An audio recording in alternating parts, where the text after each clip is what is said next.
Hello दोस्तों, कैसे हैं आप सभी। तो हम लेकर आ गए हैं फिजिक्स का बहुत ही इम्पॉर्टेंट टॉपिक जो आपके बोर्ड एग्जाम में बहुत ज़्यादा चांसेस हैं इन सभी टॉपिक को पूछने का।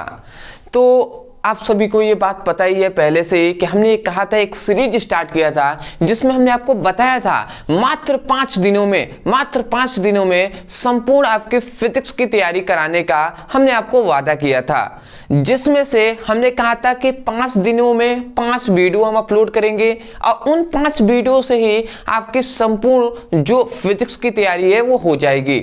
हमने बताया था आपको, ये बात आपको पता होगा तो अच्छी बात है। हमने कहा था कि जो फिजिक्स है, फिजिक्स में 5 हमने तैयारी कराने को कहा था।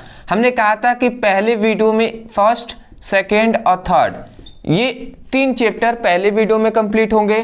फिर से फोर्थ, फिफ्थ और सिक्स्थ है ये सेकेंड वीडियो में। फिर से 7th, 8th, 9th ये थर्ड वीडियो और 10th, 11th और 12th ये जो है ये फोर्थ वीडियो में। और फिर से 13 और 14 जो चैप्टर है ये 5th वीडियो में कंप्लीट होगा। ये हमने आपको बताया था, जिसमें से हमने पहला, दूसरा और तीसरा क्लास हमने ले लिया है। आज हमारा ये चौथा वीडियो है जिसमें हम 10th, 11th और 12th चैप्टर के जितने भी इंपॉर्टेंट क्वेश्चन हैं, अब मैं ये कहूँगा इंपॉर्टेंट नहीं, वेरी इंपॉर्टेंट जो टॉपिक है वही केवल हम देखने वाले हैं, क्योंकि हमारे पास अब समय बहुत ही कम रह चुका है। तो इसलिए आज हम 10th, 11th और 12th इन चैप्टरों के जितने भी इंपॉर्टेंट क्वेश्चन आंसर है सभी को हम यहीं पे सॉल्व कराएंगे और एक एक करके हम पढ़ते हुए चलेंगे। अदरवाइज मैं यही कहूँगा, यदि आपने ये 3 क्लास को अगर अटेंड नहीं किया है, डिस्क्रिप्शन बॉक्स में आपको फिजिक्स हम ऐसे लिंक दे देंगे, क्लास 1, क्लास 2 और क्लास 3 ऐसे करके हम तीनों का लिंक दे देंगे डिस्क्रिप्शन बॉक्स में। इस वीडियो को देखने के पश्चात आप ये तीनों वीडियो जरूर देखिएगा। मैं यही कहूँगा कि ये वीडियो देखने के पश्चात फर्स्ट वीडियो देख लीजिएगा और कल सुबह तो फिर से ये दोनों एक ही साथ देख लीजिएगा। मेहनत तो करना ही होगा। तो मैं आशा करता हूँ आप समझ के होंगे। तो पहला हमारा टारगेट है कि जल्द से जल्द आपकी जो फिजिक्स है उसकी तैयारी आपको कंप्लीट करा दिया जाए। उसके बाद हम केमिस्ट्री पे भी आएंगे। पहले फिजिक्स का पेपर अब हमारा है ज़्यादा नज़दीक आ चुका है, तो फिजिक्स को ही हम कवर कराने का प्रयास करते हैं। तो चलिए दोस्तों, देखिए हमने एक क्वेश्चन ले लिया है। देखिए हमने लिखा है कि कला संबंध स्रोत से आप क्या समझते हैं। और 2018 में, 19 में, 22 में और 23 में क्वेश्चन पूछा गया है। अब कला संबंध स्रोत क्या है, मैं अगर कहूं कला संबंध स्रोत, तो इस पर हमने पर्सनली वीडियो भी बनाया है, बट आपने शायद नहीं देखा होगा। समझते हैं कला संबंध स्रोत।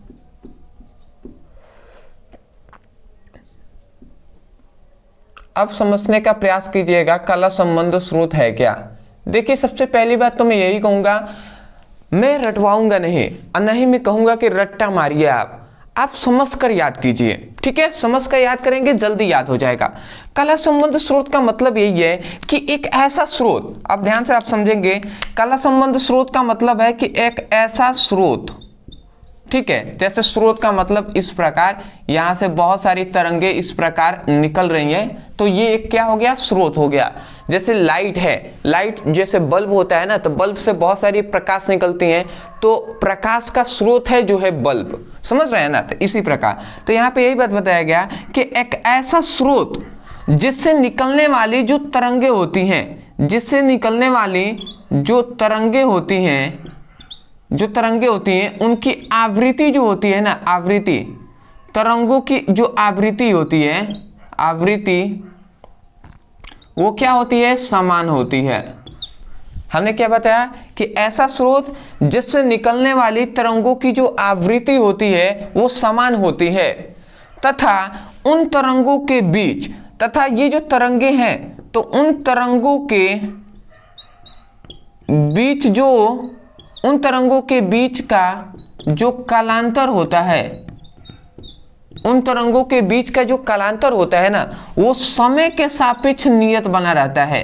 समय के सापेक्ष नियत बना रहता है। समझ रहे हैं? हमने दो ही बात आपसे बताया है। सबसे पहली बात यही कहा कि एक ऐसा स्रोत जिससे निकलने वाली तरंगों की जो आवृत्ति होती है वो समान होती है तथा उन तरंगों के बीच का जो कालांतर है वो समय के सापेक्ष नियत बना रहता है, कांस्टेंट बना रहता है। तो इस प्रकार के स्रोत को ही हम कला संबंध स्रोत कहते हैं। समझ में आ गया आपको? परिभाषा आप क्या कहेंगे? ध्यान से सुन लीजिएगा।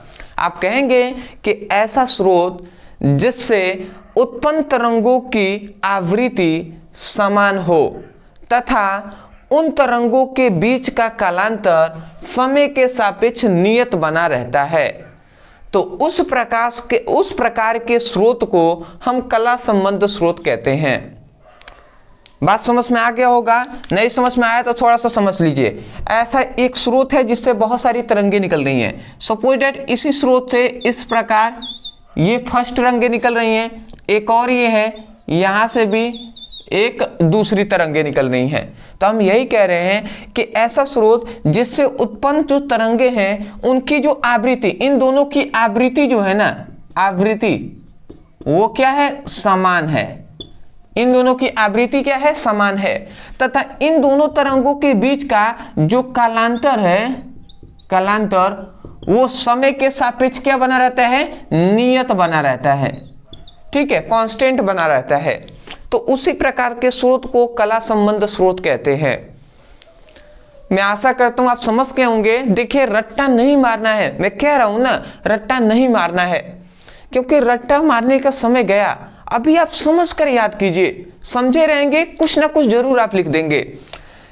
अंततः एक बार और परिभाषा सुन लीजिए। ऐसा स्रोत जिससे उत्पन्न तरंगों की आवृत्ति समान होती है तथा उन तरंगों के बीच का कालांतर समय के सापेक्ष नियत बना रहता है, तो उस प्रकार के स्रोत को कला संबंध स्रोत कहते हैं।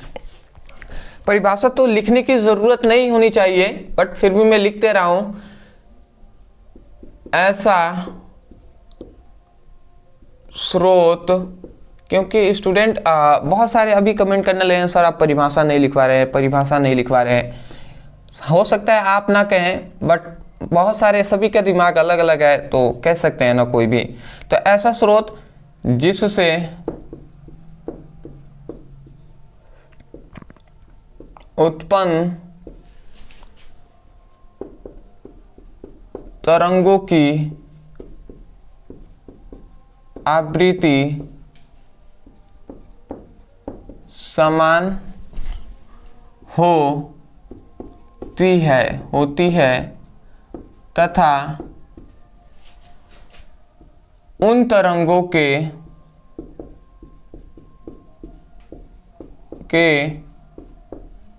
बीच का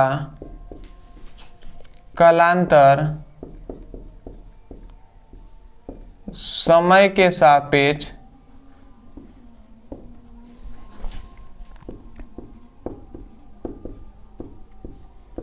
नियत बना रहता है।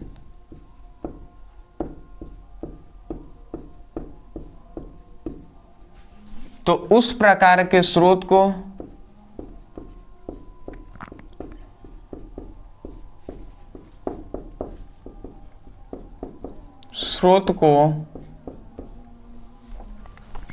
कला संबंध स्रोत कहते हैं।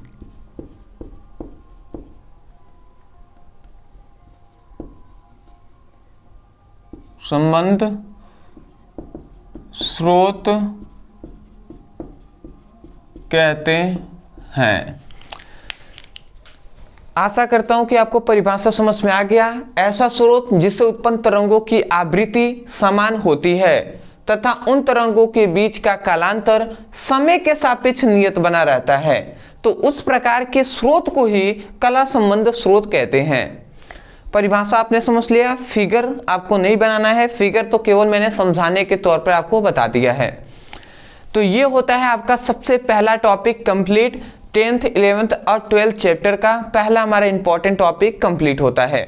तो अभी तो हमें बहुत सारे टॉपिक को कवर कराना है, ठीक है। आप निश्चिंत बने रहिए और सब्र के साथ थोड़ा सा पेशेंस रखिएगा, क्योंकि आज तक पता नहीं आपने रखा या नहीं रखा, बट अभी के समय पर थोड़ा सा सब्र रखिएगा, सब कुछ हम जानेंगे, ठीक है। स्क्रीनशॉट। आशा करता हूं दोस्तों आपने अच्छे तरीके से स्क्रीनशॉट ले लिया होगा। तो अब हम देख लेते हैं अपने अगले इंपॉर्टेंट प्रश्न को, जो बोर्ड एग्जाम में हर वर्षों में पूछा जाता है। बहुत ही इंपॉर्टेंट टॉपिक है, जो है कि प्रकाश के व्यतिकरण से क्या तात्पर्य है, इसके लिए आवश्यक शर्तें क्या हैं। और देख सकते हैं 2014 से लेकर और 2023 तक लगातार पूछा गया है, लगातार 14, 15, 16, 17, 18, 19, 20, 22, 23 लगातार ये पूछा गया है। बहुत ही इंपॉर्टेंट टॉपिक है, इसको भी हम कवर कराते हैं। ध्यान से आप समझेंगे, परिभाषा को रटना नहीं, समझना है हमें, ठीक है ना। तो प्रकाश का व्यतिकरण या सिंपल वे में व्यतिकरण भी कह सकते हैं, व्यतिकरण। अब हम समझने का प्रयास करते हैं कि प्रकाश का व्यतिकरण किसे कहते हैं। देखिए, प्रकाश का व्यतिकरण किसे कहते हैं, इसे मतलब यह है, अब ध्यान से समझेंगे। देखिए, जब दो तरंग हो या दो से अधिक तरंगे हों, ठीक है, जब दो या दो से अधिक तरंगे, अब वो तरंगे कैसी होनी चाहिए, याद रखेंगे। इसके लिए सबसे पहली बात, कम से कम दो तरंगे होनी चाहिए, ठीक है। कम से कम दो तरंगे या दो से अधिक भी तरंगे हो सकती हैं। तो जब दो तरंगे, ठीक है, जब दो तरंगे, ठीक है, परंतु इनकी दो कंडीशन होता है कि इन दोनों तरंगों की जो आवृत्ति होती है ना, आवृत्ति वो क्या होनी चाहिए, समान होनी चाहिए। इन दोनों तरंगों की जो दिशा है ना, दिशा वो समान या हम कह सकते हैं निश्चित होनी चाहिए, समान या निश्चित हम कह सकते हैं, निश्चित होनी चाहिए। और उसके बाद इन दोनों तरंगों का अध्यारोपित होना आवश्यक है। अध्यारोपित होना मतलब मिलना, ठीक है, इन दोनों तरंगों का मिलना आवश्यक है, ठीक है। अब ध्यान से समझेंगे, जैसे यहाँ पे यही बात बताया जाता है ना कि जब दो तरंगे, परंतु वो तरंगे कैसी होनी चाहिए, आवृत्ति उनकी समान होनी चाहिए और उनकी दिशा निश्चित होनी चाहिए, ठीक है। तो जब ऐसी तरंगे अध्यारोपित होती हैं, मतलब आपस में मिलती हैं, तो इसी घटना को प्रकाश का व्यतिकरण कहते हैं। समझ में आ गया आपको। परिभाषा आप कैसे कहेंगे, दिमाग में आना चाहिए आपका। परिभाषा आप यही कहेंगे कि जब दो या दो से अधिक तरंगे, हमने कहा ना दो तरंग हो या दो से अधिक तरंगे हो, तो हम यही कह रहे हैं कि जब दो या दो से अधिक तरंगे, ठीक है, सॉरी थोड़ा सा ऐसे कहेंगे कि जब दो या दो से अधिक समान आवृत्ति की तरंगे, ऐसे हम कहेंगे, जब दो या दो से अधिक समान आवृत्ति की तरंगे समान दिशा में अध्यारोपित होती हैं, तो इस घटना को ही हम प्रकाश का व्यतिकरण कहते हैं।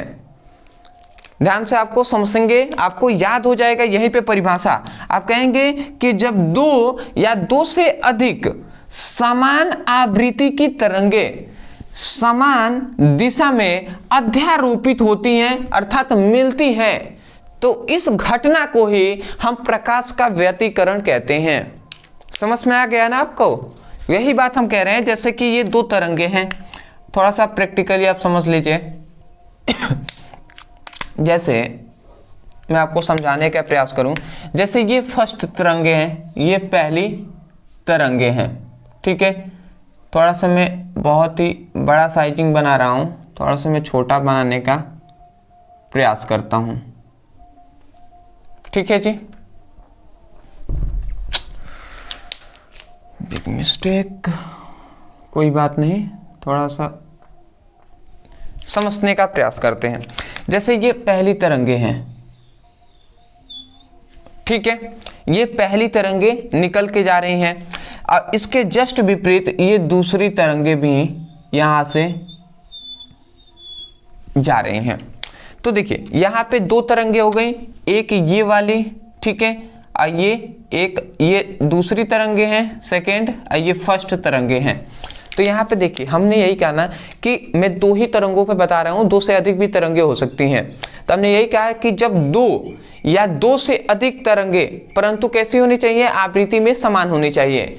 तो हमने यही कहा कि जब दो या दो से अधिक समान आवृत्ति की तरंगे समान दिशा में, देख रहे हैं दोनों की दिशा इक्वल है कि नहीं, निश्चित है, समान है, तो समान दिशा में अध्यारोपित होती हैं। देख रहे हैं यहाँ पे मिल रही है कि नहीं, मिल रही है ना। तो जहां पर ये सभी तरंगे मिलेंगी तो उन तरंगों को ही हम क्या कहते हैं, सॉरी उन तरंगों के नहीं, मतलब जहां पर मिलती हैं तो उस घटना को ही प्रकाश का व्यतिकरण कहते हैं।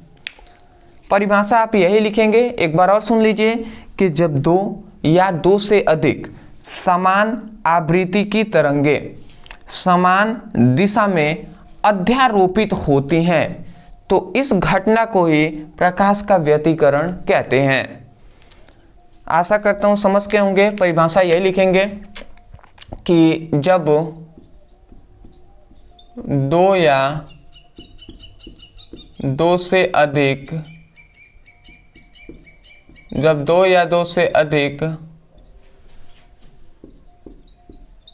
समान आवृत्ति की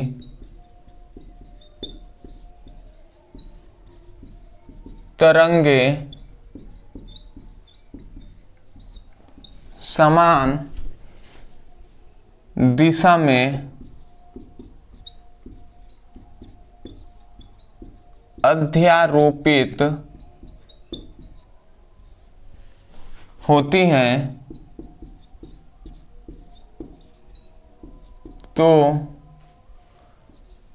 इस घटना को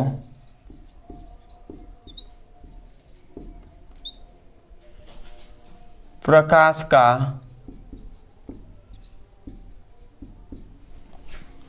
व्यतिकरण कहते हैं।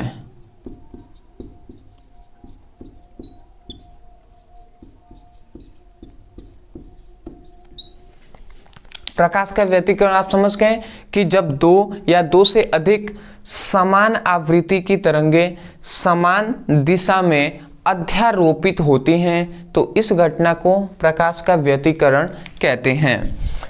तो मैं आशा करता हूं कि आपको समझ में आ गया होगा, इसे मैं मिटा दे रहा हूं, ठीक है।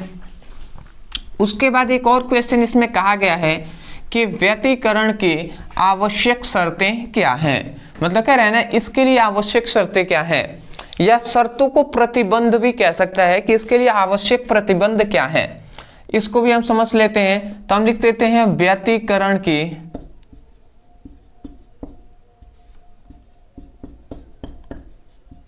आवश्यक शर्तें। अब हम समझ लेते हैं कि व्यतिकरण की आवश्यक शर्तें या प्रतिबंध क्या हैं। तो देखिए इसकी आवश्यक शर्तें में से सबसे पहली शर्त यही है, हमने कहा ना कि दो या दो से अधिक तरंगे जो हैं उनकी आवृत्ति समान होनी चाहिए। तो इसका मतलब पहला आवश्यक शर्त क्या है कि तरंगों की आवृत्ति समान होनी चाहिए। सभी को नोट डाउन करते हुए चलिएगा, अभी आप सीरियस हो जाइए। केवल ऐसा नहीं करना है आपको, केवल देखते रहना, समझते रहना है। आप समय आए तो स्क्रीनशॉट मार के रख लेना है। भैया आज तक तो यही किया आपने, तो मैं यही कहूँगा कि थोड़ा सा अभी आप कॉपी पेन लेकर बैठेंगे अच्छी बात है, नहीं लेकर बैठे हैं लेकर बैठ जाइए, क्या दिक्कत है, लेकर बैठ जाइए 2 मिनट, वीडियो को रोक कर जाइए, कॉपी पेन लेकर बैठिए। तो कह रहे हैं कि तरंगों की आवृत्ति जो होनी चाहिए वो समान होनी चाहिए। दूसरी बात कि तरंगों की जो दिशा है, तरंगों की जो दिशा है वो अभी ना हमने कहा कि समान मतलब निश्चित होनी चाहिए। तो तरंगों की दिशा निश्चित होनी चाहिए, ठीक है। और तीसरी बात कि ये दोनों कंडीशन हो पर तीसरा कार्य ना हो तो व्यतिकरण होगा ही नहीं। मतलब व्यतिकरण होने के लिए दो तरंगों का मिलना आवश्यक हो। तो यही बात कह रहे हैं कि दो या दो से अधिक तरंगों का अध्यारोपित होना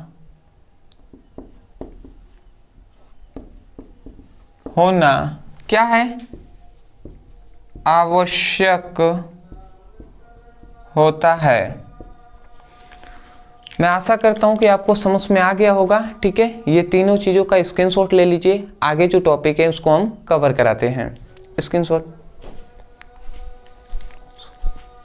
आशा करता हूं दोस्तों आपने अच्छे तरीके से स्क्रीनशॉट ले लिया होगा। तो अब हम देख लेते हैं अपने अगले इंपॉर्टेंट प्रश्न को। अगला हमारा इंपॉर्टेंट प्रश्न है, बहुत ही इंपॉर्टेंट है, लगभग हर साल बोर्ड एग्जाम में पूछे ही जाते हैं। तो वो कौन सा है? वो है कि प्रकाश के विवर्तन से क्या तात्पर्य है। 2016 में 17, 18, 19, 20, 22 में ये क्वेश्चन पूछा गया है, बहुत इंपॉर्टेंट है। तो इसको भी हम समझ लेते हैं। देखिए, मैं यही कहूँगा, हमेशा से कहते आ रहा हूँ कि रटना नहीं, आपको समझना है। क्योंकि समझे रहेंगे ना तो आपके दिमाग में रहेगा।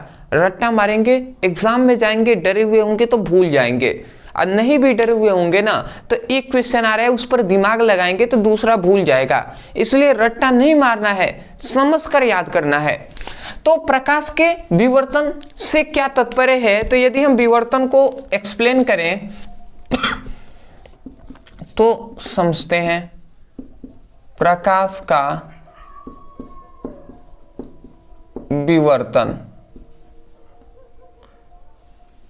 देखिए, प्रकाश के विवर्तन किसे कहते हैं, तो यहां पे यही बात बताया गया ना कि कोई भी वस्तु है। अब ध्यान से आप समझेंगे, थोड़ा सा मैं समझाने पर ही फोकस ज्यादा करना चाहता हूं जिससे आपको रटना ना पड़े, समझ में आ जाए। ये एक वस्तु है, ये क्या है? एक वस्तु है। तो कोई भी वस्तु है तो किसी वस्तु द्वारा बने ज्यामिति छाया, ये इसकी ज्यामिति छाया है। ये क्या है? बनी ज्यामिति छाया है। अरे भैया, छाया मतलब प्रतिबिंब, आप जानते हैं ना। ठीक है, ध्यान से आप समझेंगे। यहां पे सपोज डेट एक ये प्रकाश है, जहां से प्रकाश निकल रही है। तो जब प्रकाश इस पर पड़ेगा तो ये वस्तु है, तो वस्तु के जस्ट पीछे एक इसकी ज्यामिति छाया बनेगी कि नहीं? ज्यामिति छाया, ज्यामिति छाया तो बननी चाहिए, अब बन भी रही है। तो हम यही कह रहे हैं कि कोई भी वस्तु है तो किसी वस्तु द्वारा बने ज्यामिति छाया पर प्रकाश का अतिक्रमण ही विवर्तन कहलाता है। मतलब क्या हो रहा है कि इस वस्तु द्वारा मतलब प्रकाश इस पर पड़ रहा है तो इस वस्तु का प्रतिबिंब यहाँ पे बन रहा है। तो यहाँ पर प्रकाश का जो हम कह रहे हैं कि किसी वस्तु द्वारा बने ज्यामिति छाया पर प्रकाश का अतिक्रमण, अतिक्रमण यही है, प्रकाश का अतिक्रमण। यहाँ पे प्रकाश के ये दोनों कॉर्नर पर क्या हो रहे हैं? प्रकाश का अतिक्रमण हो रहा है। ठीक है, अब कैसे हो रहा है तो ध्यान से आप समझेंगे। जैसे इस प्रकार प्रकाश आ रहे हैं और इस प्रकार, जैसे प्रकाश इस प्रकार ही ना चलते हैं तरंगों के रूप में, या इसी को हम साइड में करें तो ऐसे चलती हैं, तो वही इस प्रकार आकर फिर से ये मुड़ रही हैं। तो यहाँ पर प्रकाश का अतिक्रमण हो रहा है। बात समझ में आ रहा है? तो इसी को हम अतिक्रमण कह रहे हैं। तो हम यही कह रहे हैं कि किसी वस्तु द्वारा बने ज्यामिति छाया पर प्रकाश का अतिक्रमण, यहां पे क्या हो रहा है? प्रकाश का अतिक्रमण ही विवर्तन कहलाता है। किसी वस्तु द्वारा बने ज्यामिति छाया पर प्रकाश का अतिक्रमण विवर्तन कहलाता है। तो मैं आशा करता हूं कि आपको समझ में आ गया होगा। ठीक है, ज़्यादा इस पर डिटेल में नहीं जाता हूँ, ठीक है, क्योंकि समय हमारे पास कम है, टॉपिक ज़्यादा कवर कराना है इसलिए। नहीं तो मैंने पूरा डिटेल में एक्सप्लेन किया हुआ था कि कैसे क्या क्या होता है यहाँ पे।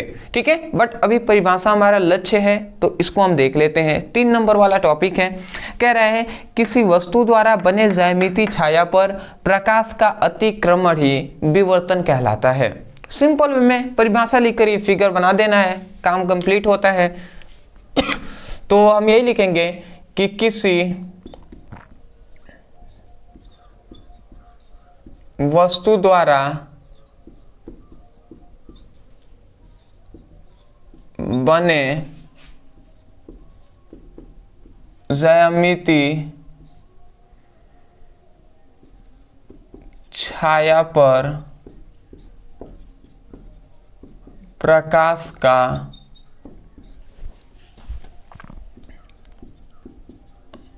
अतिक्रमण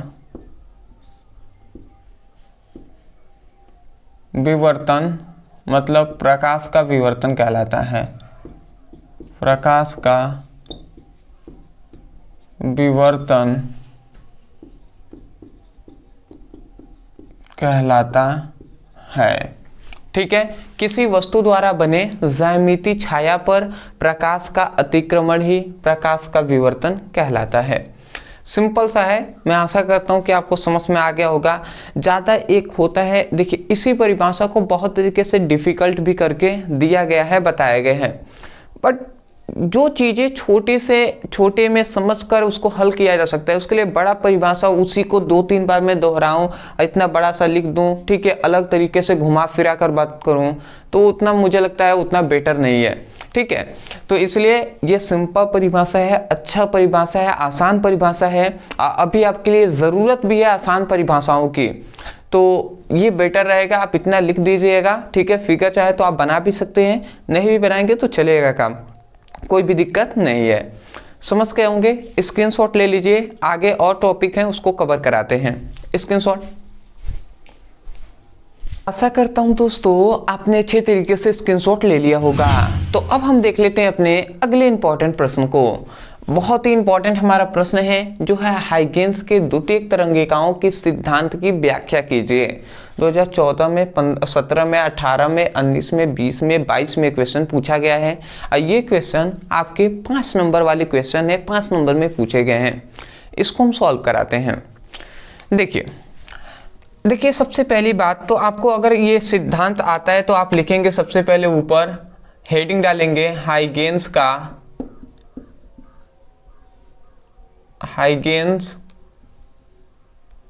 के द्वितीयक तरंगिकाओं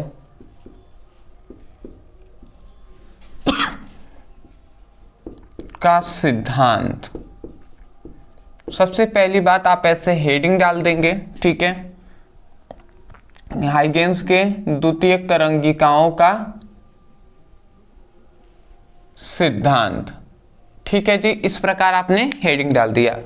अब देखिए सबसे पहली बात तो एक नामक वैज्ञानिक थे जिनका नाम था हाइगेन्स।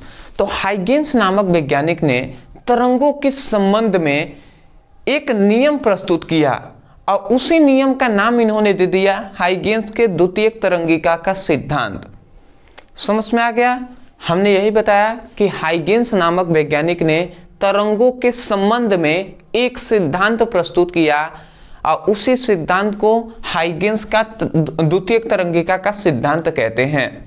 तो पहले बात हम यही लिखते हैं कि हाइगेन्स नामक वैज्ञानिक ने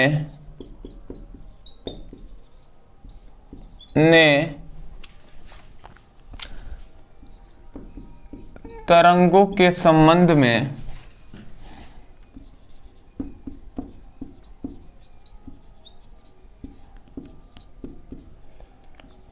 कुछ नियम प्रस्तुत किए, कुछ नियम या कुछ सिद्धांत, कुछ नियम प्रस्तुत किए जिसे हाइगेन्स का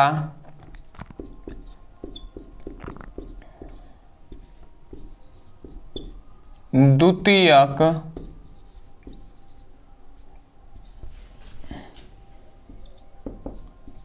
तरंगिकाओं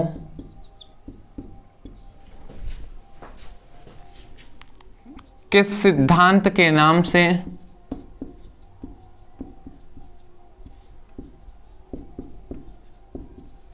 नाम से जानते हैं। बात समझ में आ गया? हमने यही बताया, हाइगेंस नामक वैज्ञानिक ने तरंगों के संबंध में कुछ नियम प्रस्तुत किए, जैसे हाइगेंस के द्वितीयक तरंगिकाओं का सिद्धांत के नाम से जानते हैं। ठीक है, नियम प्रस्तुत, ठीक है, प्रस्तुत किए, जिसे हाइगेंस के द्वितीयक तरंगिकाओं के सिद्धांत के नाम से जानते हैं या कहते हैं। पहली बात, आप इतनी बात समझ गए ना कि हाइगेंस नामक वैज्ञानिक ने तरंगों के संबंध में कुछ नियम प्रस्तुत किए, जिसे हाइगेंस के द्वितीयक तरंगिकाओं का सिद्धांत कहते हैं। अब आता है कि केवल आपको इतनी बात नहीं लिखना है, आपको बताना है कि इस नियम में हमें क्या क्या चीजें बताई गई, कौन कौन से नियम हमें बताए गए। तो हम यही बात लिखेंगे कि इस नियम के अनुसार, इस नियम के अनुसार, ठीक है, याद रखेंगे रेड पेन का यूज आपको बोर्ड एग्जाम में नहीं करना है।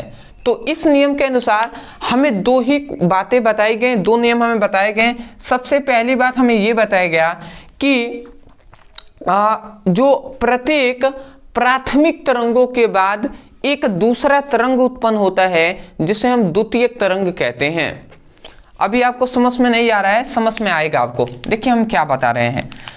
देखिए, अगर सपोज डेट आप एक मान लेते हैं एक तालाब है, उसमें एक पत्थर लेते हैं, एक कंकड़ को लेते हैं, उसमें बिकते हैं, फेंकते हैं। समझ में आ रहा है ना?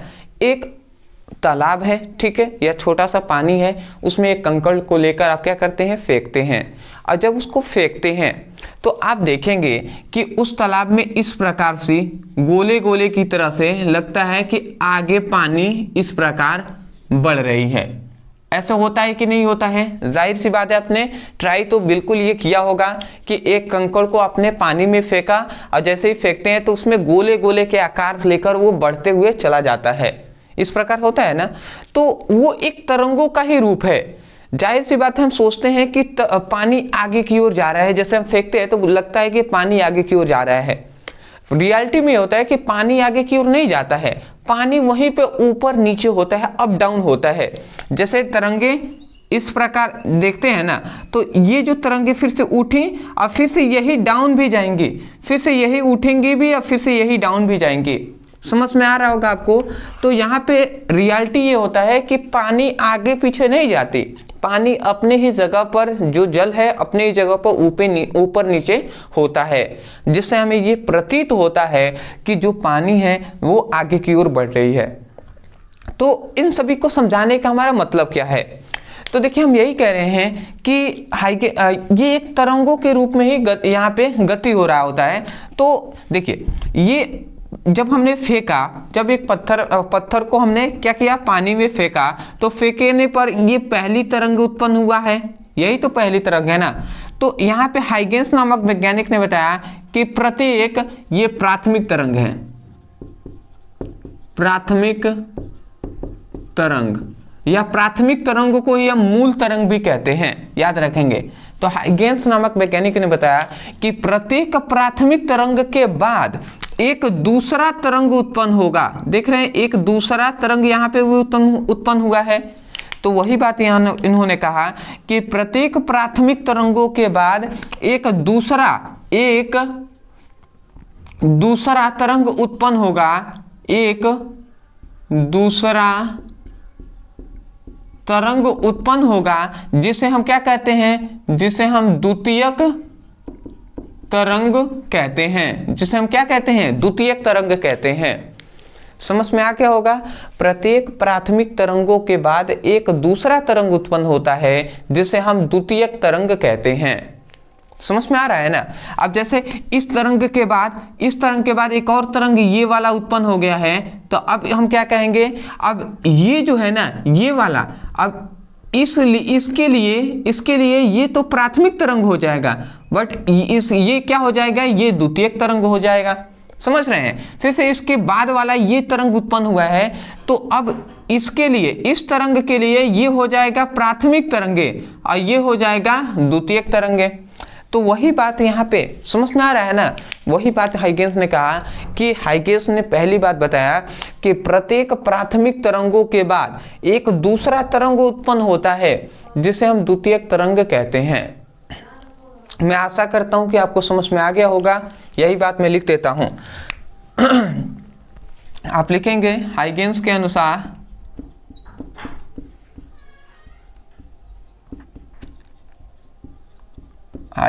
अनुसार प्रत्येक प्राथमिक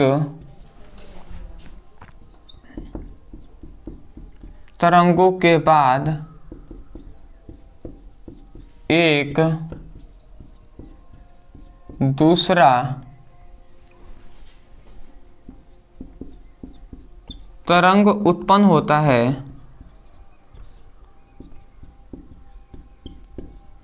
है जिसे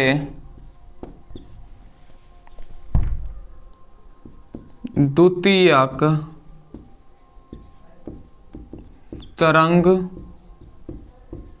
कहते हैं। आशा करता हूँ आप समझ गए होंगे कि प्रत्येक हाइगेंस के अनुसार प्रत्येक प्राथमिक तरंग के बाद एक दूसरा तरंग उत्पन्न होता है जिसे हम द्वितीयक तरंग कहते हैं। उसके बाद नीचे आप चाहें तो ये फिगर आप बना लीजिएगा, ठीक है। दूसरा देखिए, दूसरी बात क्या हाइगेंस ने बताया, दूसरी बात हाइगेंस ने ये बताया कि ये ध्यान से आप समझिए, मान लेते हैं ये प्राथमिक तरंग है और ये द्वितीयक तरंग है। जाहिर सी बात है इसके लिए, इस तरंग के लिए ये तो प्राथमिक तरंग है और ये द्वितीयक तरंग है। तो अगर उन्हीं दोनों तरंगों को बनाते हैं तो सपोज डेट यहाँ पे थोड़ा सा मैं बड़ा साइजिंग में बना दे रहा हूँ इस प्रकार, ठीक है। तो सपोज डेट ये है प्राथमिक तरंगे और ये है द्वितीयक तरंगे। तो हाइगेंस ने हमें यही बताया ना कि दूसरे नियम में हाइगेंस ने बताया कि प्राथमिक तरंगे और द्वितीयक तरंगों के बीच में एक बंद अनवालोप बनता है। इस प्रकार एक क्या बनता है, एक बंद अनवालोप बनता है। इस प्रकार बंद अनवालोप बनता है। बात समझ में आ ही रहा होगा आपको। हमने क्या बताया कि प्राथमिक तरंगे और द्वितीयक तरंगों के बीच एक बंद अनवालोप बनता है, ठीक है। यही हाइगेंस ने बताया। देखिए, आप सोच रहे होंगे कि ये बंद अनवालोप क्या है। अनवालोप का मतलब होता है ना, जैसे लिफाफा, आप समझ रहे हैं ना, ठीक है। लिफाफा जो होता है उसी को हम अनवालोप भी कहते हैं, ठीक है। तो यही बात आप लिख लेंगे कि हाइगेंस के अनुसार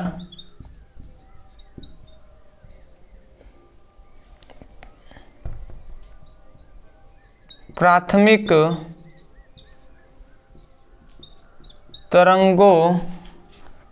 तरंगे तथा द्वितीयक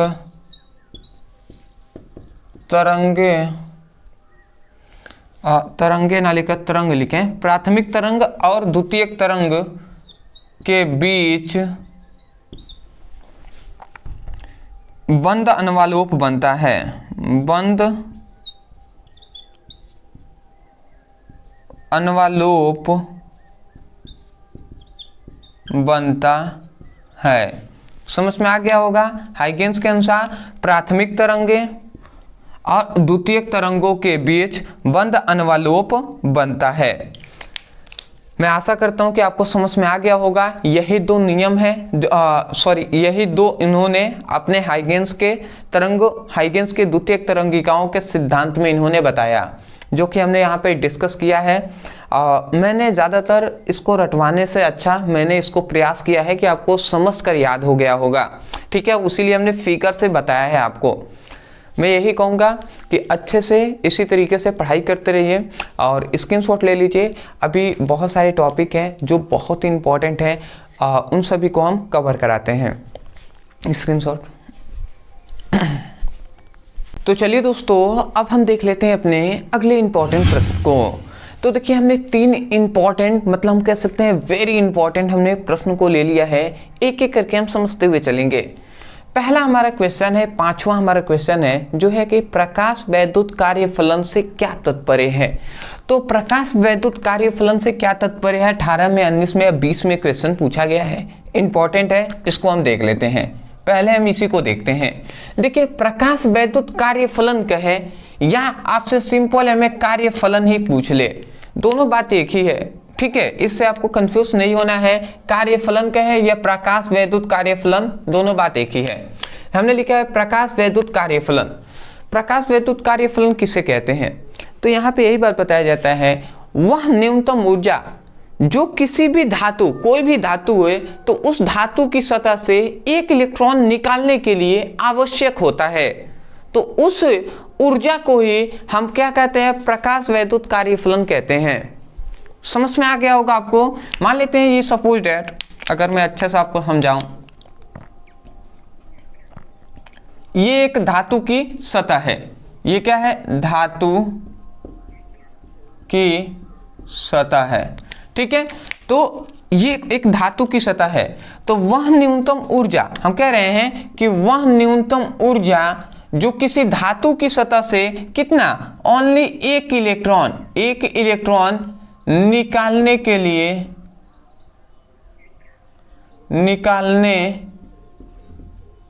लिए क्या होता है, आवश्यक होता है, ठीक है। वह न्यूनतम ऊर्जा जो किसी धातु की सतह से एक इलेक्ट्रॉन निकालने के लिए आवश्यक होता है, तो उस ऊर्जा को ही हम क्या कहते हैं, तो उसे ही हम कार्यफलन या प्रकाश वैद्युत कार्यफलन कहते हैं। वही बात हमने यहां पे लिखा है कि वह न्यूनतम ऊर्जा जो किसी धातु की सतह से एक इलेक्ट्रॉन निकालने के लिए जितनी ऊर्जा की आवश्यकता होती है उसे हम कार्यफलन कहते हैं। देखिए जितनी ऊर्जा की आवश्यकता आप ना भी कहें तो ऐसे भी आप कह दीजिएगा, कोई दिक्कत नहीं होने वाली, ठीक है, जैसे मैं कह रहा हूं, ठीक है, क्योंकि आगे ही हमने वह न्यूनतम ऊर्जा लिख दिया है तो कोई दिक्कत नहीं होनी चाहिए। हम कह रहे हैं वह न्यूनतम ऊर्जा जो किसी धातु की सतह से एक इलेक्ट्रॉन निकालने के लिए आवश्यक होता है, एक इलेक्ट्रॉन, या इसे ही मैं मिटा दे रहा हूं, ठीक है, और भी बेटर रहेगा, इन दोनों को मिटाकर एक इलेक्ट्रॉन निकालने के लिए आवश्यक होती है, उसे हम कार्यफलन कहते हैं। समझ में आ गया होगा आपको। वह न्यूनतम ऊर्जा जो किसी धातु की सतह से एक इलेक्ट्रॉन निकालने के लिए आवश्यक होता है उसे हम कार्यफलन कहते हैं। पहला हमारा क्वेश्चन होता है कंप्लीट। आते हैं अपने अगले पर। अगला हमारा छठा हमारा प्रश्न है जो कह रहा है देहली आवृत्ति से क्या तात्पर्य है। ठीक है, 2014 में 17, 18, 19, 20 में क्वेश्चन पूछा गया है, समझ लेते हैं। देखिए देहली आवृत्ति का भी वही मतलब है, यहाँ पे भी वही बात बताया गया है, बट यहाँ पे ऊर्जा कहा गया और यहाँ पे हम क्या कहेंगे, वह न्यूनतम आवृत्ति, जो वह न्यूनतम आवृत्ति वाले तरंग दैर्घ्य, ऐसे भी हम कह सकते हैं। यहाँ पे वह न्यूनतम ऊर्जा, ऊर्जा मतलब कैसी ऊर्जा, ऊर्जा वाली कोई तरंगे हैं जो इस धातु पर पड़ रही हैं। समझ में आ रहा है ना, ठीक है, मतलब वह न्यूनतम ऊर्जा वाले हम तरंग भी कह सकते हैं, ठीक है ना। तो यहाँ पे क्या बात बताया गया, यहाँ पे यही बात बताया गया, वह न्यूनतम आवृत्ति वाले तरंगे जो किसी धातु की सतह से इलेक्ट्रॉन उत्सर्जन के लिए आवश्यक होते हैं, उसे हम क्या कहते हैं, उसे हम देहली आवृत्ति कहते हैं। नहीं समझ में आया, समझते हैं जी, फिगर से समझ लेते हैं। देखिए जैसे ये एक धातु का सतह है, ठीक है, धातु की सतह है। अब इस धातु की सतह पर हम क्या कर रहे हैं, न्यूनतम आवृत्ति वाले प्रकाश को हम आपतित करा रहे हैं। कैसे, न्यूनतम आवृत्ति वाली तरंगे,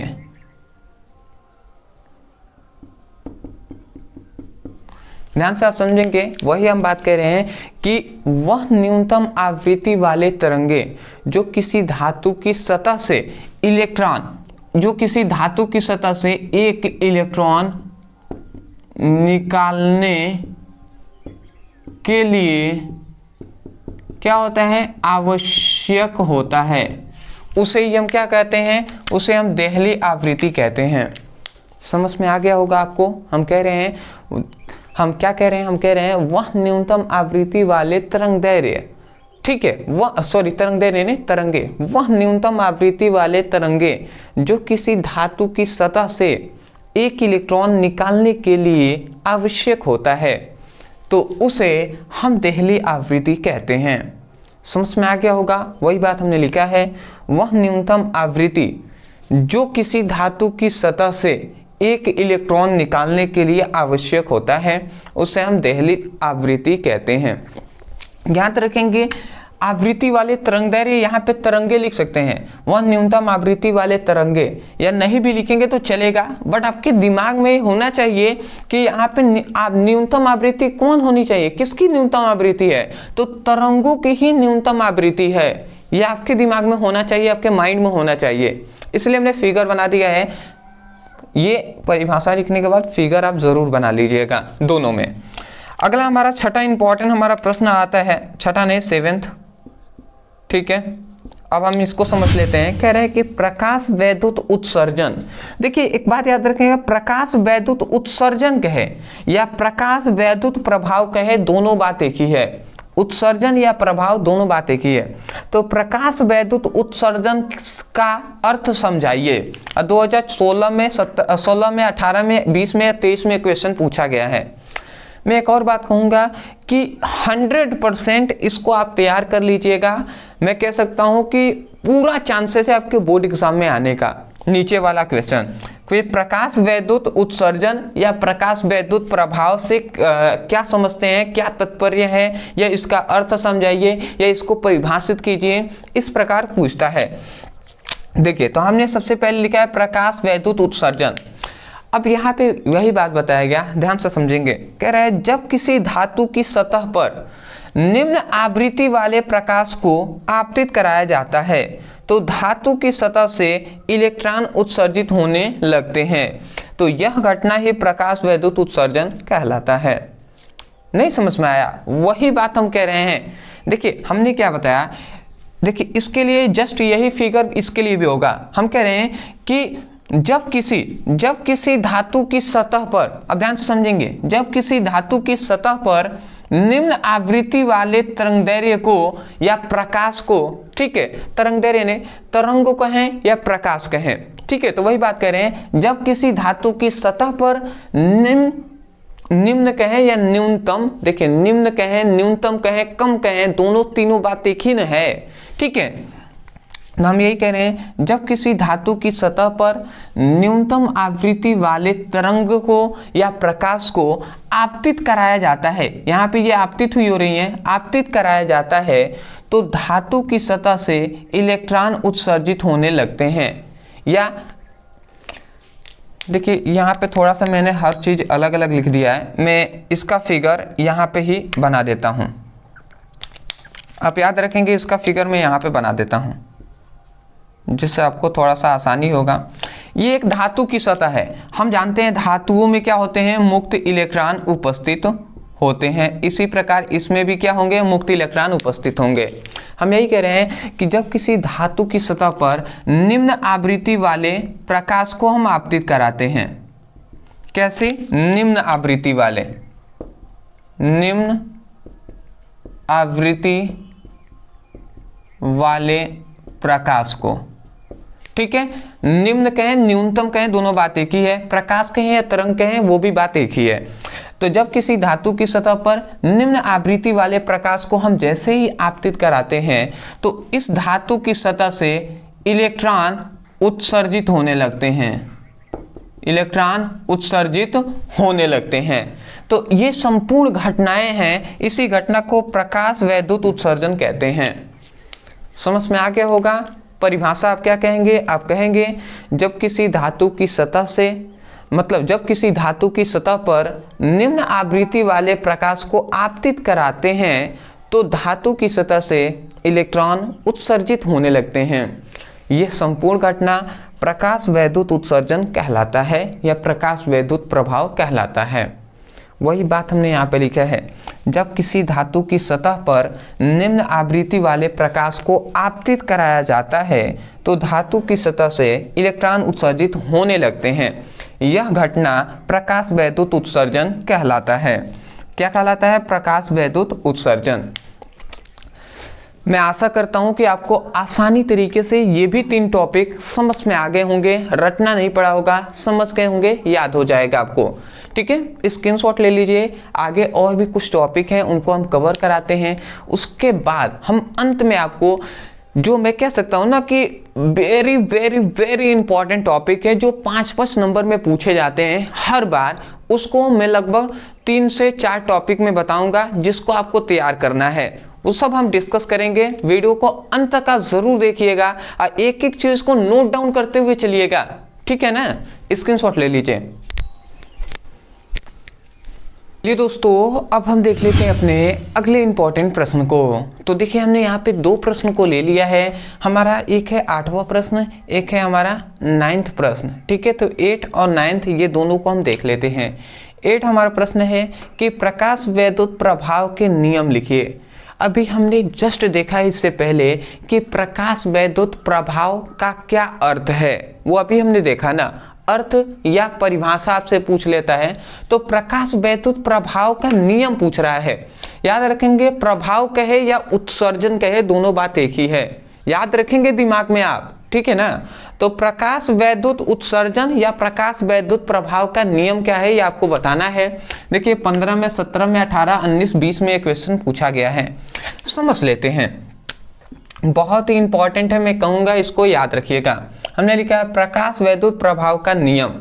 अब इसके नियम क्या है, तो यहाँ पे 4 इनके नियम है, उसको हमने लिखा है, एक एक करके समझते हैं। सबसे पहला नियम है कि प्रकाश वैद्युत प्रभाव में इलेक्ट्रॉन उत्सर्जन के लिए समय पश्चता नहीं होती है। इसका मतलब आपने समझा? मतलब यहाँ पे कह रहा है कि प्रकाश वैद्युत प्रभाव में जो इलेक्ट्रॉन उत्सर्जन होता है, इलेक्ट्रॉन निकालते हैं, तो उसमें समय पश्चता नहीं होती है।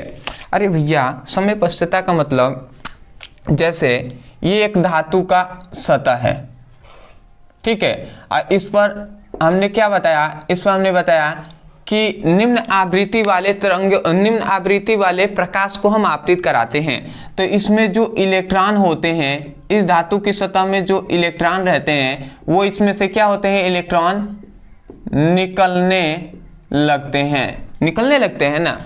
तो यहाँ पे वही बात कहा जा रहा है कि प्रकाश वैद्युत प्रभाव में इलेक्ट्रॉन उत्सर्जन के लिए कोई समय पश्चता नहीं होती है। समय पश्चता का मतलब कि जैसे ही ये निम्न आवृत्ति वाले तरंगे इस धातु की सतह पर आपतित हुए, मतलब पड़े, वैसे ही तुरंत ही इलेक्ट्रॉन निकलने लगते हैं। ऐसा नहीं है कि यहाँ पे जो निम्न आवृत्ति वाले तरंगे हैं, ये इस पर पड़ने के बाद 5 मिनट, 2 मिनट, 3 मिनट के बाद इसमें से तरंगे मुक्त इलेक्ट्रॉन निकल रहे हैं, ऐसा नहीं होता। जैसे ही इस पर पड़ता है, इलेक्ट्रॉन निकलना स्टार्ट हो जाते हैं। समझ रहे हैं? इसीलिए कहा जा रहा है कि प्रकाश वैद्युत प्रभाव में इलेक्ट्रॉन उत्सर्जन के लिए कोई समय पश्चता नहीं होती है, कोई समय नहीं लगता है। समझ गए होंगे आप। दूसरा कह रहे हैं कि प्रकाश वैद्युत उत्सर्जन में उत्सर्जित इलेक्ट्रॉनों की संख्या प्रकाश की तीव्रता पर निर्भर करती है, आवृत्ति पर नहीं। इसका मतलब समझे? इसका मतलब सिंपल है, मैं कह रहा है ना कि प्रकाश वैद्युत उत्सर्जन में जो उत्सर्जित इलेक्ट्रॉनों की जो संख्या है, जो यहाँ पे इलेक्ट्रॉन निकल रहे हैं, तो इलेक्ट्रॉनों की जो संख्या है वो किस पर निर्भर करता है? कह रहे हैं कि प्रकाश की तीव्रता पर निर्भर करता है। मतलब ये प्रकाश किस तीव्रता से आ रही है इस पर, ठीक है, प्रकाश कहे तरंगे किस तीव्रता से आ रही हैं उस पर निर्भर करता है। इस तरंगों की आवृत्ति किस है उस पर निर्भर नहीं करता है। ठीक है, मतलब इसकी तीव्रता पर निर्भर करता है कि इस धातु की सतह से कितने इलेक्ट्रॉन इसमें से निकलेंगे। ठीक है, तरंगों की आवृत्ति पर नहीं करता है। वही कह रहा है कि आवृत्ति पर नहीं। ठीक है। तीसरा कह रहा है कि प्रकाश वैद्युत प्रभाव में उत्सर्जित इलेक्ट्रॉनों का जो वेग कह रहा है, यहाँ पे संख्या कह रहा था, यहाँ पे कह रहा है उत्सर्जित इलेक्ट्रॉनों का जो वेग होता है वो प्रकाश की आवृत्ति पर निर्भर करता है, तीव्रता पर नहीं। समझ रहे हैं, दोनों अपोजिट। यदि संख्या कहता है कि प्रकाश वैद्युत उत्सर्जन में उत्सर्जित इलेक्ट्रॉनों की जो संख्या होती है वो प्रकाश की तीव्रता पर निर्भर करती है, आवृत्ति पर नहीं। ठीक है। इसमें कह रहे हैं उत्सर्जित इलेक्ट्रॉनों का जो वेग होता है वो आवृत्ति पर निर्भर करता है, तीव्रता पर नहीं। समझ रहे हैं, दोनों एक दूसरे के अपोजिट है, याद आप कर लीजिएगा। ठीक है। अगला आता है, अगला कह रहा है कि धातु की सतह से इलेक्ट्रॉन उत्सर्जन के लिए एक न्यूनतम आवृत्ति की आवश्यकता होती है जिसे हम देहली आवृत्ति कहते हैं। अभी ना हमने देहली आवृत्ति का परिभाषा बताया था। ठीक है। वही बात कह रहा है कि किसी धातु की सतह से इलेक्ट्रॉन उत्सर्जन के लिए एक न्यूनतम आवृत्ति की आवश्यकता होती है जिसे हम देहली आवृत्ति कहते हैं। या हमने ऐसे आपको परिभाषा बताया था कि वह न्यूनतम आवृत्ति जो किसी धातु की सतह से इलेक्ट्रॉन उत्सर्जन के लिए आवश्यक होता है उसे हम देहली आवृत्ति कहते हैं, ऐसे हमने बताया था। बट नियम में ऐसे आपको बताया गया है कि किसी धातु की सतह से इलेक्ट्रॉन उत्सर्जन के लिए एक न्यूनतम आवृत्ति की आवश्यकता होती है जिसे देहली आवृत्ति कहते हैं। ऐसे भी आप परिभाषा लिख सकते हैं, कोई भी दिक्कत नहीं है। तो ये है इसका 4 नियम जो कि आपको अच्छे तरीके से समझ में आ गए होंगे। अगला 9th हमारा प्रश्न है कि प्रकाश वैद्युत प्रभाव में देहली तरंगदैर्घ्य से आप क्या समझते हैं। यहाँ पे देहली तरंगदैर्घ्य कह रहा है, देहली तरंगदैर्घ्य से आप क्या समझते हैं आप समझ लीजिएगा। 2017, 18, 20, 22 और 23 में क्वेश्चन पूछा गया है, इंपॉर्टेंट है। देहली तरंगदैर्घ्य वही है, देखिए यहाँ पे ये बात बताया गया कि केवल ध्यान से आप समझेंगे, ये एक धातु की सतह है। सपोज दैट ये एक धातु की सतह है और धातु की सतह में क्या होते हैं, धातु की सतह में होती हैं मुक्त इलेक्ट्रॉन। ठीक है, ये धातु की सतह पर मुक्त इलेक्ट्रॉन है। तो जब कोई भी धातु की सतह पर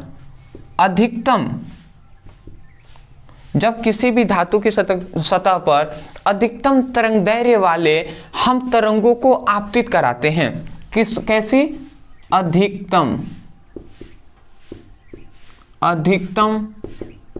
तरंगदैर्घ्य वाले तरंग को या हम प्रकाश भी कह सकते हैं। ठीक है, जब किसी धातु की सतह पर अधिकतम तरंगदैर्घ्य वाले तरंग को आपतित कराया जाता है तो धातु की सतह से क्या होता है, इलेक्ट्रॉन उत्सर्जित होने लगते हैं।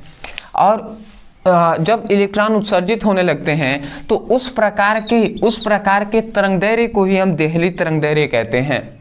समझ में रहा है ना, हम क्या कह रहे हैं, जब किसी धातु की सतह पर अधिकतम तरंगदैर्घ्य वाले तरंग को आपतित कराया जाता है तो धातु की सतह से इलेक्ट्रॉन उत्सर्जित होने लगते हैं। ठीक है, तो इलेक्ट्रॉन उत्सर्जित होने लगते हैं तो उस तरंगदैर्घ्य को ही हम देहली तरंगदैर्घ्य कहते हैं। वही बात हमने लिखा है कि वह अधिकतम तरंगदैर्घ्य वाली तरंगे जो किसी धातु की सतह पर आपतित होती हैं तो धातु की सतह से इलेक्ट्रॉन उत्सर्जित होने लगते हैं, उसे देहली तरंगदैर्घ्य कहते हैं। वही बात कहें या तो इधर से कहें या तो उधर से पकड़ें, दोनों बात एक ही है ना। कह रहे हैं कि वह अधिकतम तरंगदैर्घ्य वाले तरंगे जो किसी धातु की सतह पर आपतित होती हैं या पड़ती हैं तो धातु की सतह से इलेक्ट्रॉन उत्सर्जित होने लगते हैं, तो उसे ही हम उस तरंगदैर्घ्य को ही हम देहली तरंगदैर्घ्य कहते हैं। मैं आशा करता हूं कि आपको समझ में आ गया होगा। ठीक है, तो आप स्क्रीनशॉट ले लीजिए, आगे के और भी कुछ टॉपिक हैं उसको हम कवर कराएंगे। देखिए 3 चैप्टर हैं और तीनों चैप्टर में ज़्यादातर आपको याद करने वाला टॉपिक है, समझने वाला टॉपिक है और सभी इम्पॉर्टेंट ही है। अगर मैं आपको 5 ही बता दूं, मान लेते हैं वो 5 में से 2 आए 3 ना आए, तो आप कहेंगे सर आपने ये बताया था ये नहीं आया। इसलिए जिस पर भी हमें थोड़ा सा डाउट है और जो हमें लगता है कि ये पूछे जा सकते हैं, ये इंपॉर्टेंट है, वो हम करा रहे हैं आपको। मैं नहीं चाहता कि आपका एक भी क्वेश्चन छूटे, इसलिए मैं करा रहा हूँ। और मैं यही कहूँगा सब्र के साथ आप पढ़ाई कर लीजिए, पढ़ाई करिए। आपका जो 4 तारीख को एग्ज़ाम है वो बहुत ही अच्छे से जाएगा, निश्चिंत रहिए। और ज़्यादा प्रेशर नहीं लेना है, बट इतना ही करना है, प्रेशर नहीं लेना है और जितना ज़्यादा हो सके उतना पढ़ना है केवल, ठीक है। अगर आप 2 से 3 दिन यही आप मेहनत कर देते हैं ना, यही रंग लाएगा आपके 4 तारीख के बोर्ड एग्जाम में भी और आने वाले भविष्य में भी, समझ रहे हैं। तो रिजल्ट भी मायने रखता है, ऐसी बात नहीं है। कहते हैं कि वो ज्ञान का मायने है, जो रिजल्ट का कोई मायने नहीं है, आपका जो मार्कशीट है उसका कोई मायने नहीं है। मायने है भैया, मायने है, ऐसी बात नहीं कि मायने नहीं है, ठीक है। ज्ञान भी होना चाहिए, ज्ञान के साथ साथ आपके पास जो क्या होता है सर्टिफिकेट भी होना आवश्यक है। ज्ञान हो सर्टिफिकेट ना हो तब भी कोई काम नहीं होगा, और सर्टिफिकेट हो और ज्ञान ना हो तब भी आपका कोई भी मतलब कुछ होने वाला नहीं है। दोनों होना आवश्यक है, समझ रहे हैं ना। तो स्क्रीनशॉट ले लीजिए, आगे हम बढ़ते हैं, ठीक है। स्क्रीनशॉट तो आशा करता हूं दोस्तों आपने अच्छे तरीके से स्क्रीनशॉट ले लिया होगा। तो अब हम देख लेते हैं अपने अगले इंपॉर्टेंट प्रश्न को। देखिए अगला हमारा इंपॉर्टेंट प्रश्न है जो 5 नंबर में आपके बोर्ड एग्जाम में पूछे जाते हैं, ठीक है। जो है हाइड्रोजन परमाणु का बोर मॉडल स्पष्ट कीजिए। 2014 से लेकर लगातार 2023 तक पूछे गए हैं, मतलब प्रीवियस ईयर बोर्ड एग्जाम में भी ये पूछे गए हैं। बहुत ही इंपॉर्टेंट है, इसको हम समझ लेते हैं, ठीक है। देखिए हमने लिखा है हाइड्रोजन परमाणु का बोर मॉडल, या बोर का परमाणु मॉडल भी कह सकते हैं, कोई दिक्कत वाली बात नहीं है, दोनों बात एक ही है, ठीक है। बोर मॉडल आ गया, समझिएगा बोर का परमाणु मॉडल पूछा जा रहा है। देखिए इनका पूरा नाम जो बोर है उनका पूरा नाम नील बोहर था, या नील बोर हम कह सकते हैं। तो नील बोहर ने रदरफोर्ड के परमाणु मॉडल में संशोधन करके एक मॉडल प्रस्तुत किया जिसे बोर का परमाणु मॉडल कहते हैं, या इसे ही हम हाइड्रोजन परमाणु का बोर मॉडल भी कहते हैं। इसका मतलब आप समझ के होंगे, कुछ समझाने वाला तो है नहीं। देखिए रदरफोर्ड ने जो परमाणु मॉडल दिया था ना, उसमें कुछ कमियां थी, उस कमियों को दूर कर दिया जो बोर नामक वैज्ञानिक हैं नील बोहर, उन्होंने रदरफोर्ड के परमाणु मॉडल में जो कमियां थी उसको दूर कर दिया। और जैसे ही दूर किया तो एक मॉडल उन्होंने प्रस्तुत हो गया, और उसी मॉडल का इन्होंने नाम दे दिया बोर का परमाणु मॉडल। समझ रहे हैं, वही बात हमने लिखा है नील बोहर ने रदरफोर्ड के परमाणु मॉडल में संशोधन करके, संशोधन मतलब कि जो गलतियां हैं उसमें परिवर्तन करके, गलतियों को दूर करके, संशोधन करके एक मॉडल प्रस्तुत किया जिसे बोर का परमाणु मॉडल कहते हैं। इतनी बात समझ के उसके बाद लिखा है इस मॉडल के अनुसार, अब बोर के परमाणु मॉडल में हमें कौन कौन सी बातें बताई गई, मुख्य पॉइंट क्या क्या है उसको हम डिस्कस कर लेते हैं। देखिए सबसे पहला हमने लिखा है कि इलेक्ट्रॉन नाभिक के चारों ओर निश्चित ऊर्जा वाले वृत्ताकार कक्षाओं में घूमती हैं। तो इन कक्षाओं को निश्चित कक्षा, अस्थायी कक्षा कहते हैं। निश्चित कक्षा कहें या अस्थायी कक्षा कहें, दोनों बात एक ही है। देखिए इसमें क्या हुआ, इसमें यही बात बताया गया, जैसे ये नाभिक है तो नाभिक के चारों ओर वृत्ताकार, नाभिक के चारों ओर एक, देखिए यही बात इसमें कहा गया है कि इलेक्ट्रॉन जो होते हैं वो नाभिक के चारों ओर निश्चित ऊर्जा वाले वृत्ताकार कक्षाओं में घूमते हैं। देखिए हम जानते हैं कि ये नाभिक है और नाभिक के बाहर क्या होते हैं, इलेक्ट्रॉन होते हैं, ठीक है। इस प्रकार इलेक्ट्रॉन इसमें होते हैं,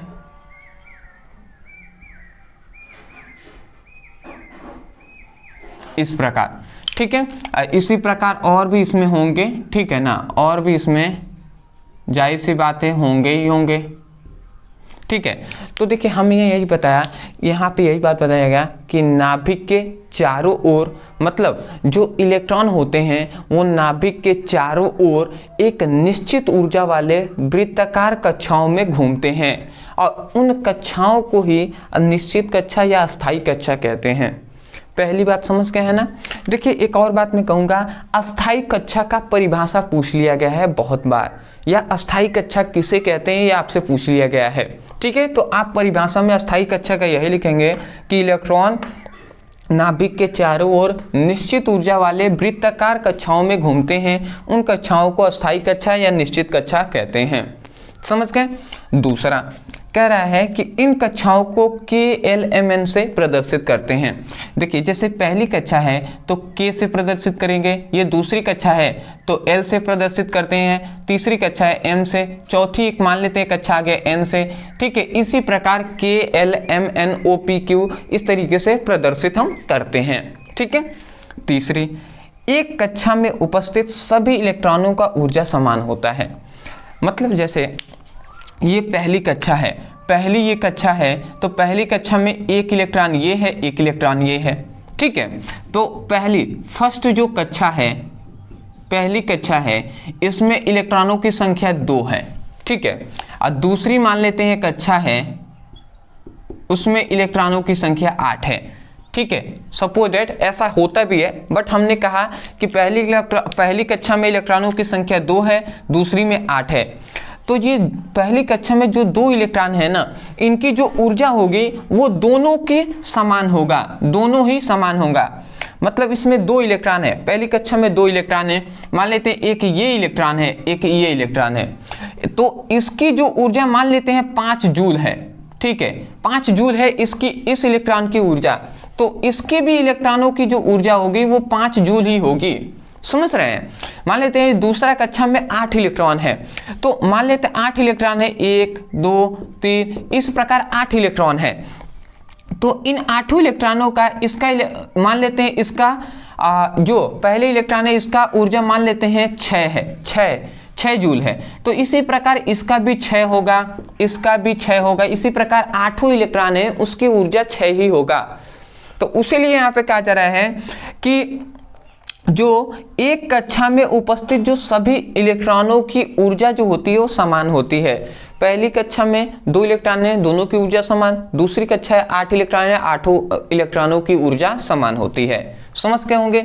अगला क्या है, सामान्यतः इलेक्ट्रॉन निम्न ऊर्जा स्तर में रहते हैं, तो परमाणु की इस अवस्था को हम क्या कहते हैं, मूल अवस्था कहते हैं। देखिए इसमें यह बात आपको कहा गया कि सामान्यतः इलेक्ट्रॉन क्या होते हैं, यहाँ पे आपसे कहा जा रहा है कि सामान्यतः इलेक्ट्रॉन निम्न ऊर्जा स्तर में रहते हैं। मतलब क्या होता है निम्न ऊर्जा स्तर का मतलब कि पहले 2 इलेक्ट्रॉन भरेंगे।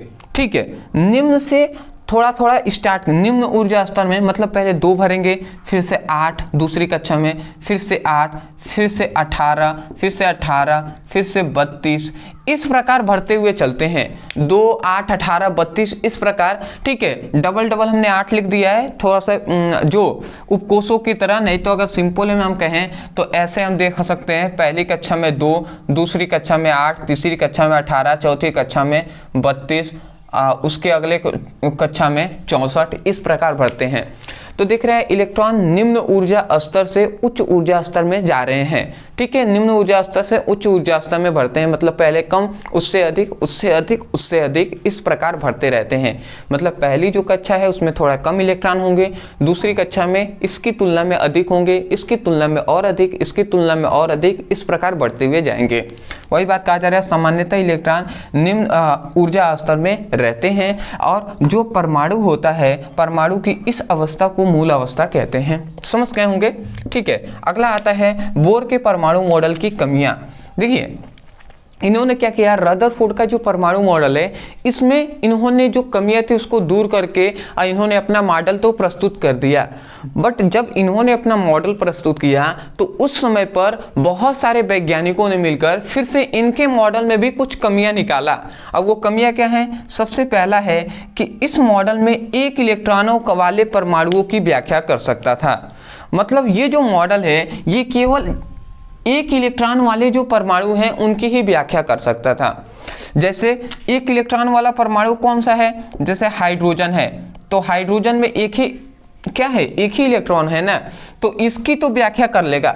पर मान लेते हैं जो हीलियम है, हीलियम में तो 2 इलेक्ट्रॉन होते हैं, तो इसकी व्याख्या नहीं कर सकता। अब बताइए, इसकी 2 इलेक्ट्रॉन तो व्याख्या नहीं करेगा, परंतु यहाँ पे हीलियम के 2 इलेक्ट्रॉन होते हैं, परंतु इस पर 1 प्लस आ जाए, मतलब 1 इलेक्ट्रॉन दे दे तो अब इसकी व्याख्या कर लेगा। जैसे लिथियम है Li, तो लिथियम का 3 होता है 3 इलेक्ट्रॉन, तो 3 का व्याख्या नहीं कर सकता, बट 2 इलेक्ट्रॉन अपना दे दे तो अब इसकी व्याख्या कर सकता है। तो ये बताइए, अगर कोई भी परमाणु है, वैज्ञानिकों ने इनसे पूछा कि अगर कोई भी परमाणु है उसकी अगर व्याख्या करना है तो हमें 1 इलेक्ट्रॉन पर लाना होगा। तो इसका मतलब जितने भी इलेक्ट्रॉन उसके पास हैं सभी को, मान लेते हैं किसी का पास 50 इलेक्ट्रॉन है तो अब 49 इलेक्ट्रॉन देगा, उसके बाद 1 इलेक्ट्रॉन जब होगा तब आप व्याख्या करेंगे। तो ऐसा पॉसिबल नहीं था, ऐसा हम 1-2 के साथ कर सकते हैं पर सभी के साथ कैसे कर सकते हैं। तो वही बात यहाँ पे कहा गया कि इस मॉडल, मतलब यह रखेंगे तो बेटर रहेगा। यह मॉडल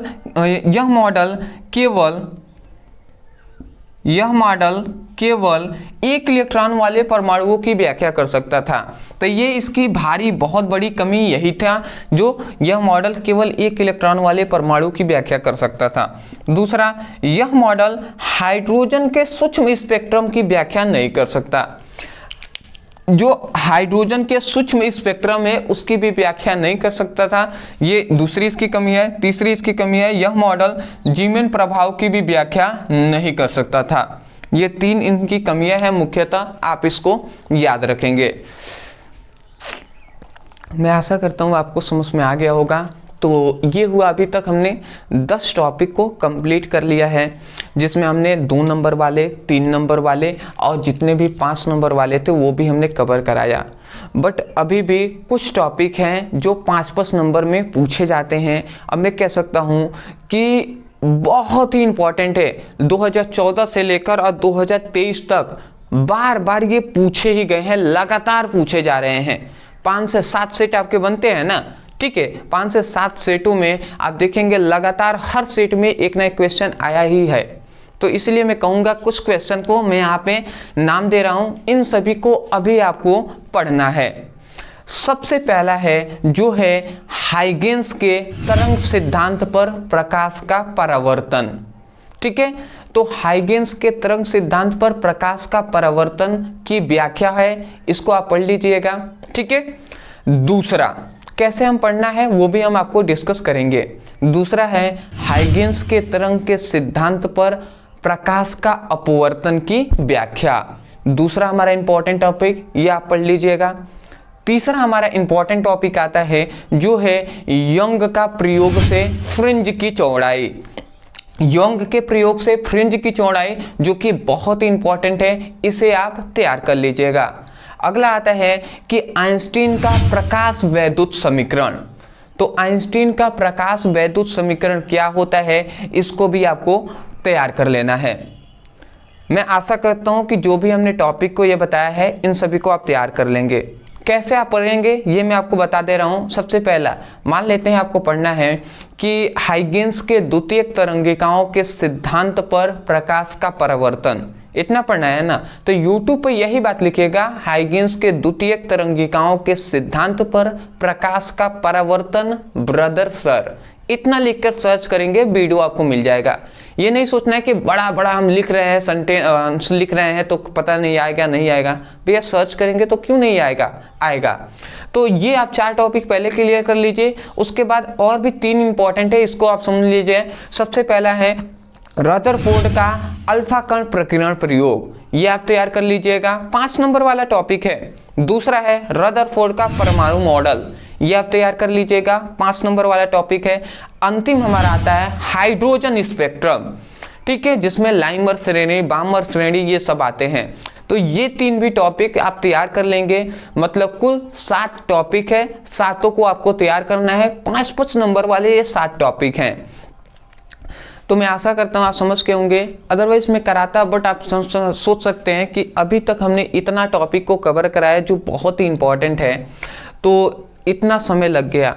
और ये सभी टॉपिक जो है ये 25 मिनट, 30 मिनट, आधे घंटे के टॉपिक है। अगर मैं 7 टॉपिक को कराऊं तो लगभग 3-3.5 घंटे इसमें केवल आपका वीडियो बनेगा। मैं करूंगा तो मुझे बनाने में, उतना वीडियो जो बनाने में मुझे लगता है कि 5 से 6 घंटे लग जाएंगे। आपको पता नहीं है, आप ये वीडियो देख रहे हैं, बट आपको पता है मैंने कितने बजे से मैंने पढ़ाना स्टार्ट किया? मैं सुबह में 4 बजे उठा हूँ, ठीक है, उस समय से मैं पढ़ा रहा हूँ। और सुबह से मैं पढ़ा रहा हूँ केवल इसलिए क्योंकि मुझे दिन में काम है, ठीक है, मेरा थोड़ा सा घर पे कुछ काम चल रहा है तो वहाँ पे मैं व्यस्त रहता हूँ, ठीक है। तो उसके लिए मैंने सोचा कि आपका नुकसान ना जाए, तो आपके लिए मैंने सुबह में उठा, ठीक है। उसके बाद मैं पढ़ा रहा हूँ। अभी 7 बज गए हैं, ठीक है, अभी 7 बज गए हैं, समझ रहे हैं? सुबह 4 बजे से 7 बज गए हैं, तब जाकर आपका अभी तक ये वीडियो इतना कंप्लीट हो पाया है। उसके बाद अब फिर से जाना है, ठीक है, घर में कुछ कार्य हो रहा है तो उसमें काम करना है, शाम तक काम होगा। आप काम कर रहे हैं, थक जा रहे हैं, फिर भी हम आपके लिए सुबह में जल्द से जल्द उठना आ रहे हैं, पढ़ रहे हैं, पढ़ा रहे हैं। तो अगर हम आपके लिए इतना सीरियस होकर मेहनत कर सकते हैं तो आपका ही तो बोर्ड एग्जाम है ना, तो आप भी तो मेहनत कर सकते हैं। बिल्कुल आप मेहनत कीजिएगा। आशा करता हूँ कि आपको समझ में आ गया होगा। मैं यही कहूँगा, इन सभी को अच्छे से आप पढ़ाई कीजिएगा, एक को सर्च कीजिए और अभी आप पढ़ाई कीजिए। रात को 12 बज जाए, 1 बज जाए, 2 बज जाए, भैया अभी 2 दिन नहीं सोएंगे तो कोई दिक्कत नहीं होने वाली, पढ़ाई कर लीजिएगा, ठीक है ना।